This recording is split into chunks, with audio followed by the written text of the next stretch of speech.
All right, welcome back everyone for another The Mini Book Podcast. This time we're tackling something pretty fundamental, really at the core of how we see ourselves and our potential. We're talking mindsets. Yeah, exactly. And, you send over some fascinating material on this. Looks like we'll be drawing heavily from Carol Dweck's work, her book Mindset. Right. And the main takeaway there seems to be that our beliefs, whether we see our intelligence and talents as fixed or something that can grow, that really shapes how our lives unfold. Absolutely. So in this deep dive, we're really going to dissect these two core mindsets, the fixed mindset and the growth mindset. And our mission here is to break down for you how these mindsets impact everything. We're talking how you learn, how you achieve things, even your relationships and how you lead others. We're going right to the heart of what drives you, how you react to everything around you. And, it's really cool. Right from the get-go, Dweck throws in this anecdote about kids trying to solve these really tough puzzles. Oh yeah, I remember that. Some kids faced with a real challenge, they just light up, I love a challenge. But then others, they'd be super focused on figuring it out and then say something like, I was hoping this would be informative with this real sense of satisfaction. It's amazing how two completely different reactions can come from the same situation, right? It really sets the stage for what we're diving into here. Totally. And it all comes down to how people deal with difficulty. That's the crux of these two mindsets. Okay, so let's get into it. What exactly are we talking about when we say fixed mindset versus growth mindset? Well, let's start with fixed mindset. It basically boils down to believing that your qualities, things like your intelligence or talent, they're kind of set in stone. Like you've got a certain amount and that's it. So if you believe that, it must create this constant pressure to prove yourself right. Every situation becomes a test. Exactly. Your worth is constantly being judged based on this fixed amount of ability you think you have. So learning takes a back seat. It's all about looking smart, performing well. That the 6th grade teacher, Mrs. Wilson, she arranges her students based on their IQ scores. What a way to emphasize appearing smart over actually learning. Right. It's wild, isn't it? But think about the message that sends. It's telling these kids that intelligence is like this fixed hierarchy, and your place in that hierarchy determines your worth.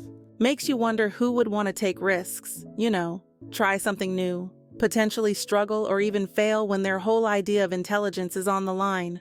Right. The fear of not measuring up can be paralyzing. Okay, so that's fixed mindset.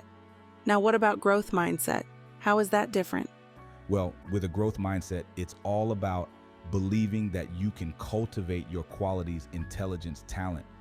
These things can be developed through effort and experience. It's like, maybe people start with different aptitudes, but everyone can grow and change. So it's not like you're just born with a set amount of potential and that's it. There's room to develop, to become more. Exactly.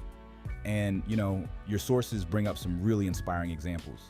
You think about people like Charles Darwin or Leo Tolstoy. They weren't exactly child prodigies. Oh, right. But they went on to achieve incredible things.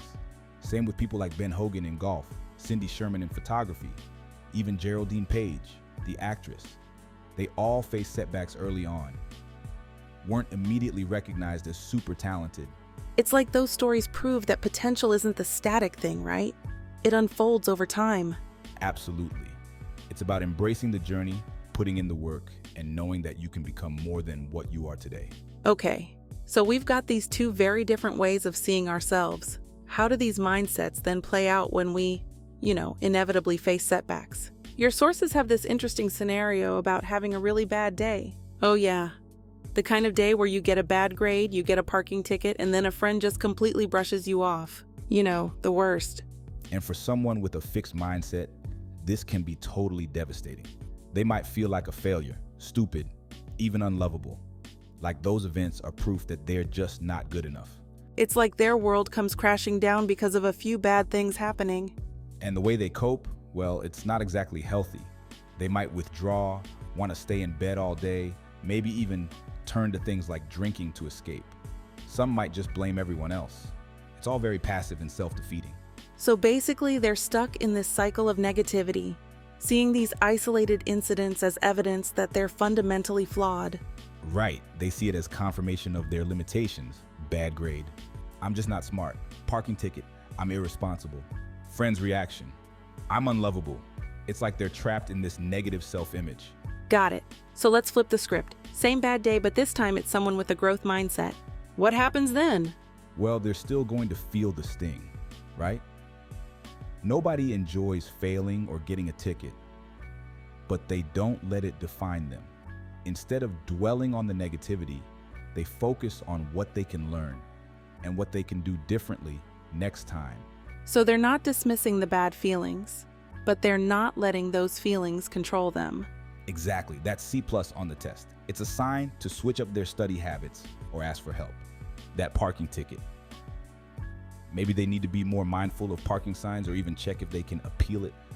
And their friend, maybe something's going on with their friend that they don't know about. They want to understand, to work things out. So it's about taking action, being proactive rather than just wallowing in self-pity. Absolutely. It's about seeing those setbacks as opportunities for growth, not as proof of their limitations.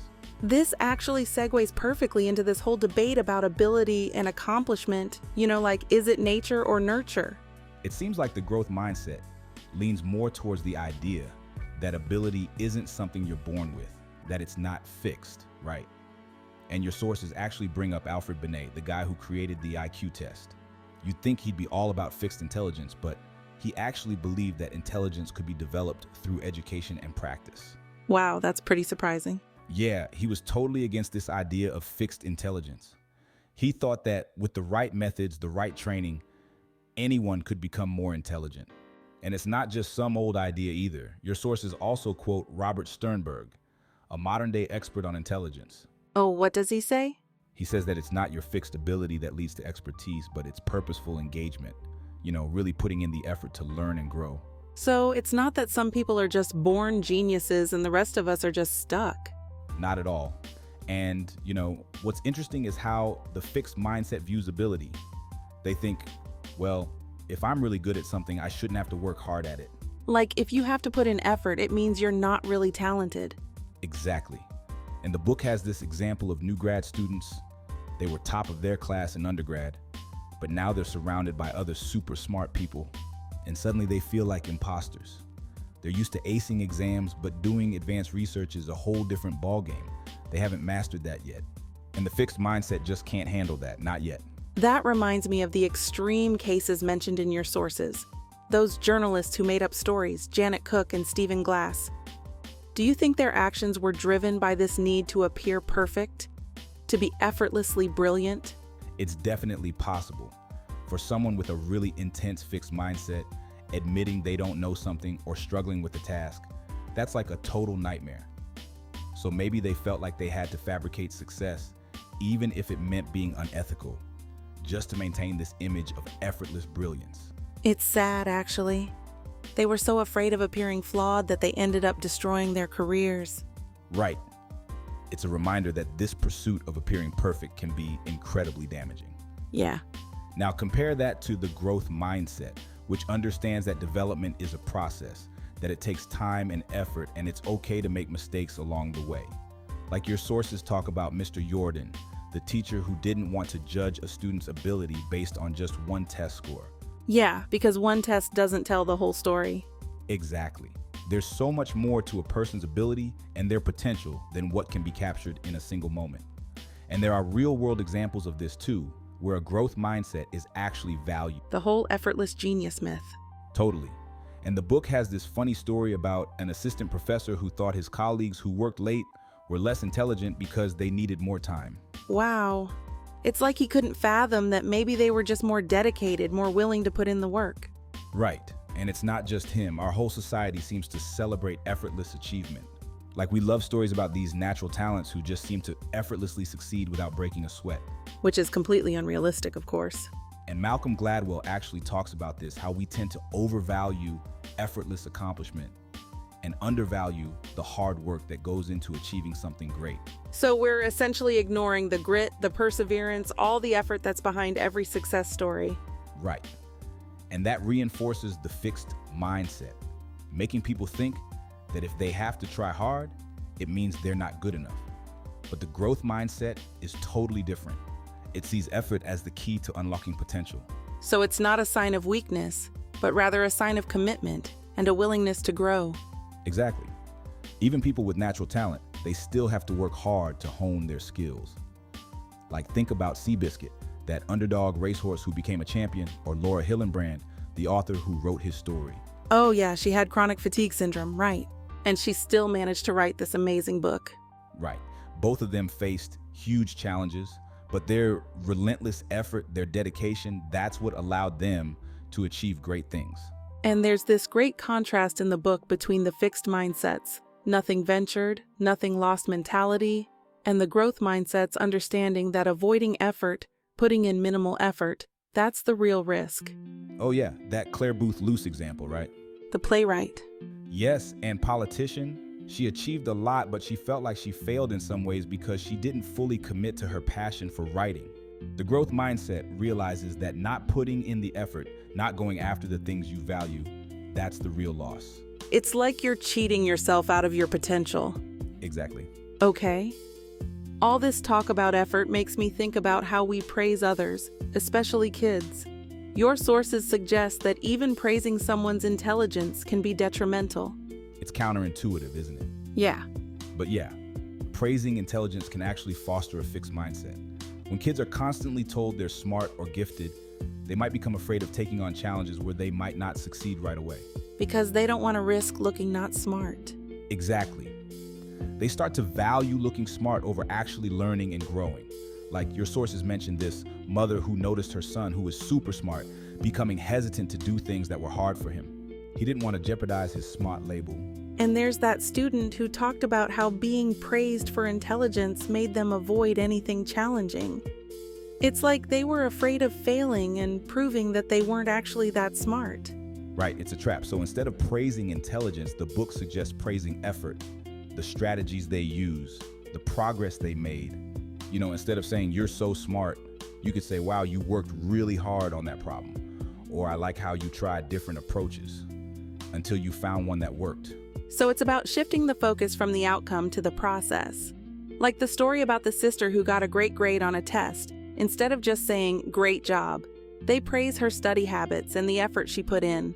It's about reinforcing the idea that their success comes from their actions, their effort, their choices, not from some fixed ability. Now let's talk about the flip side, negative labels and stereotypes. Your sources talk about how damaging those can be, especially for people with a fixed mindset. Oh yeah, negative labels can be devastating, particularly for people who believe that their abilities are set in stone. It's like hearing you and your group are just inherently inferior and believing it. And then that belief limits what they think they can achieve. Exactly. And Claude Steele and Joshua Aronson, they did this research on stereotype threat. What's that? Well, it's basically the idea that if you're aware of a negative stereotype about your group, it can actually affect your performance. Like even just checking a box for your race or gender on a form can lower test scores. That's wild. Just knowing about the stereotype can make you perform worse. It's crazy, right? And it seems to be especially true for people with a fixed mindset. It's like the stereotype becomes this self-fulfilling prophecy because they're so afraid of confirming it. So they're so worried about proving the stereotype right that they end up performing poorly. Exactly. But your sources also have examples of how a growth mindset can help people overcome these negative labels. Like the Polgar family. They believe that hard work trumps talent when it comes to chess. Oh yeah. They raised their daughters to be chess prodigies, right? Right. And they instilled this strong growth mindset in them, teaching them that success comes from effort and practice, not from some innate ability. So these girls were able to rise above any stereotypes about women in chess and achieve incredible things. It's so inspiring. It's like a reminder that we don't have to be limited by these external labels. Exactly. A growth mindset gives you the power to focus on your own growth and development, regardless of what others might say or believe about you. Okay, shifting gears a bit, it seems like these mindsets also have a huge impact on our relationships. Absolutely. With a fixed mindset, relationships often become about judgment and blame. It's all about who's right and who's wrong, instead of trying to understand each other and work things out together. It's like they're constantly keeping score. Right. And the book talks about how people react to their partner's success. Someone with a growth mindset would be genuinely happy for their partner, seeing it as a shared win. But someone with a fixed mindset might feel threatened, like their partner's success somehow diminishes their own worth. So instead of celebrating their partner's achievements, they see it as a competition. Exactly. And your sources also touch upon how fixed mindsets can contribute to shyness and even bullying. Shyness can stem from this fear of judgment, this need to appear perfect. And bullying can come from a belief in one's own fixed superiority over others. It's like they need to put others down to feel good about themselves. It's a really unhealthy dynamic. And all of this really highlights how important the messages we get from our parents, teachers, coaches, all those influential figures in our lives, how those messages shape our mindsets. It makes you realize how much power they have in shaping how we see ourselves. Right. And if they're constantly praising our abilities instead of our effort, they're basically setting us up for a fixed mindset. But if they focus on our effort, our progress, our willingness to learn from mistakes, they're nurturing a growth mindset. And you see this in different coaching styles too. Like Bobby Knight, he was known for being really tough on his players, intolerant of mistakes. It was all about winning and not making errors. That's classic fixed mindset. Yeah, he was all about judgment and punishment. But then you have coaches like John Wooden and Pat Summitt, who were all about effort.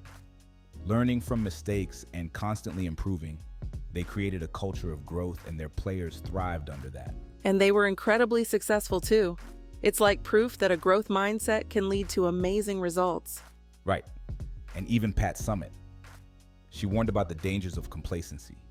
She knew that even after winning championships, you have to stay open to learning and keep pushing yourself. Otherwise, you slip into a fixed mindset. Okay, so the big question now is, can these mindsets be changed? Well, the good news is yes. Mindsets aren't set in stone. It takes effort. It's an ongoing process. But you can absolutely shift from a fixed mindset to a growth mindset. And your sources have some amazing stories about students who did just that. Oh, like who? Well, there's Maggie, who wanted to be a writer but was terrified of criticism. Once she learned about growth mindset, she was able to see feedback as a tool for improvement. And Jason, he was an athlete who was obsessed with winning, but then he learned to focus on learning and getting better with each competition. And then there's Tony, who called himself a recovering genius. Recovering genius. Yeah. He had always been praised for his intelligence, so he was afraid to do anything that might make him look less smart. But then he realized that this fear was holding him back. So he started to embrace challenges and push himself outside of his comfort zone. Wow. It's amazing how understanding these mindsets can completely change how people approach challenges and setbacks. It's all about reframing your thinking. Instead of seeing challenges as threats, you start to see them as opportunities to learn and grow. Like the book compares getting criticism on a research paper to being personally attacked versus seeing it as a chance to make your work better. That's a great analogy. And the book acknowledges that letting go of a fixed mindset can be scary. It can feel vulnerable because you're basically giving up this idea of having to prove yourself all the time. It's like you're stepping outside of your comfort zone, right? Exactly. And they have this great example of the first dilemma workshop, where they presented students with the scenario of getting rejected from grad school. The students with a fixed mindset immediately started making excuses and feeling unworthy. But the students with a growth mindset, they started analyzing what they could do to improve their applications and seeking feedback. So it's about taking action, not just dwelling in self-pity. Exactly. So as we wrap up this mini book podcast, it's clear that these mindsets have a massive impact on every aspect of our lives. Absolutely. It affects how we learn, how we achieve, how we relate to others, even how we lead. It really is a fundamental aspect of how we navigate the world. And for everyone listening, as you go about your day, I want you to think about this. Is there a situation in your life right now where you might be operating with a fixed mindset? Maybe you're afraid to try something new because you don't think you have the talent. Or maybe you're stuck in a conflict with someone because you're so focused on being right. And if you find yourself in one of those situations, try approaching it with a growth mindset. Focus on learning, on understanding, on growing instead of proving yourself or assigning blame. You might be surprised by the results. And for those of you who want to explore these ideas further, definitely check out Carol Dweck's book, Mindset. It's a truly insightful read, and it might just change how you see yourself and your potential. Couldn't agree more. That's it for this mini book podcast.